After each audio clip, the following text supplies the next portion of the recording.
ये max MSD7 3G AX35 नाम का फ़ोन है। ब्रांड मैक्स और model name MSD7 3G AX35, जिसकी प्राइस 4,500 के आसपास है। और ये जनवरी 2014 में लॉन्च किया गया ड्यूल सिम वाला फ़ोन है, जिसमें ऑपरेटिंग सिस्टम एंड्रॉइड वर्जन 2.3.6 जीजर पर अवेलेबल है। इसमें डिस्प्ले की बात करें तो 3.5 इंच की डिस्प्ले, जिसका रिजोल्यूशन 320 पिक्सल बाय 480 पिक्सल का रिजोल्यूशन। कैमरे के फीचर्स के बारे में बताएं, 2 मेगापिक्सल का कैमरा और फ्लैश लाइट इसमें है, और फ्रंट में 0.3 मेगापिक्सल का VGA टाइप का कैमरा इसमें अवेलेबल है।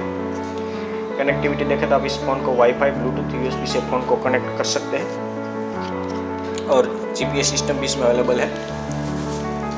प्रोसेसर देखें तो इसमें ड्यूल कोर 1 गीगाहर्ट्ज़ का processor with chipset, 256 MB RAM, 512 internal memory, 32 GB तक आप अपना इस फ़ोन में मेमोरी कार्ड इसमें यूज़ कर सकते हैं। ये मैक्स MSD7 3G AX35 आप 4,500 में खरीद सकते हैं, और ऐसे दूसरे फ़ोन की जानकारी के लिए आप इस अकाउंट को सब्सक्राइब कर सकते हैं। धन्यवाद।